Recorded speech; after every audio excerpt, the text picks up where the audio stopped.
Hello learners, welcome to my YouTube channel. आज मैं आपको मैथ की पीपीटी एक्सप्लेन करने जा रही हूँ। Good morning students, today I will ask you some questions. You are required to give me answer one by one. So what is the constant term? Constant term कौन सी terms होती हैं?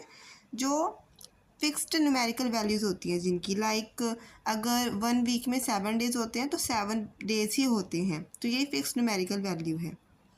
Next है define variable.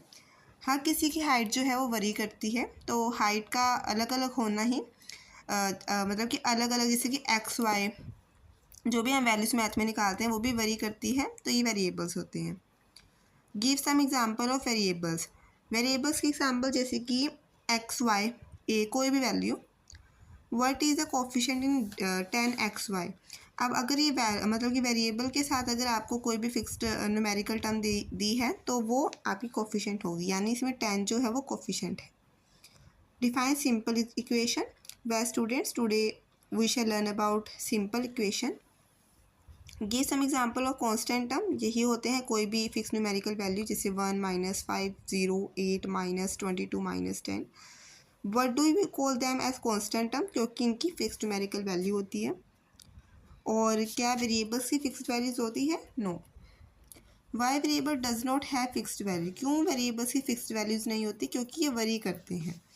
जो worry करते हैं उनकी fixed values नहीं होती, फिक्स्ड वैल्यू कॉन्स्टेंट टर्म की होती है। So what is x+2? अगर x+2 है सिर्फ, तो वो एल्जेब्रिक एक्सप्रेशन है। इसमें x वेरिएबल है, 2 कांस्टेंट है। और अगर हम इक्वालिटी का साइन बीच में डालते हैं तो वो इक्वेशन बन जाती है। तो इक्वेशन के लिए इक्वालिटी का साइन होना बहुत ही नीडेड है। दोनों LHS और RHS साइड्स होना बहुत नीडेड।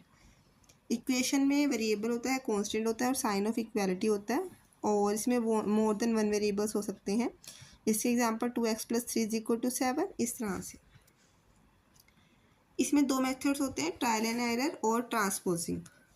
ट्रायल एंड एरर में जो है वो एज्यूम करते रहते हैं, जैसे कि y+c = 9 है। पहले 1 एज्यूम करा, 2 एज्यूम करा, 3 4 5 6 को 3 में ऐड करते ही 9 वैल्यू आ जाती है। तो ये हम जब तक मतलब कि आंसर नहीं आ गया, हम वैल्यूज पुट करते गए y की, तो वो होता है ट्रायल एंड एरर मेथड। अब हम आपको ट्रांसपोजिंग मेथड दिखाते हैं। इसमें क्या है, जैसे +3 है, उधर जाकर जो है वो -3 हो जाएगा, तो 9 - 3 = 6। तो सिंपल है, ईजी एंड क्विक है, मतलब ये ट्रायल एंड एरर से सिंपल और क्विक मेथड है। तो आप देख सकते हैं transpose method is quick and easy method, और जो ट्रायल एंड एरर होता है वो टाइम कंज्यूमिंग है। और हम दोनों ही मेथड अपनी नीड्स के अकॉर्डिंग यूज़ कर सकते हैं। Fill in the blanks. Dash is a statement of equality. तो इक्वेशन है, इसमें डैश चेंजेस देयर वैल्यूज, तो वेरिएबल आएगा। और डैश है फिक्स्ड वैल्यूज, इसके अंदर जो है आंसर आपका कांस्टेंट टर्म आएगा।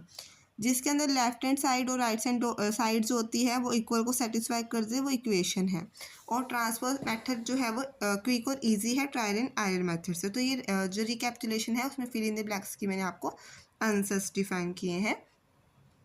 आपको कुछ होम असाइनमेंट आप इन्हें सॉल्व कर सकते हैं सम्स को, और देख सकते हैं। Thank you friends for watching my video. Like and subscribe करना ना भूलें। Bye bye.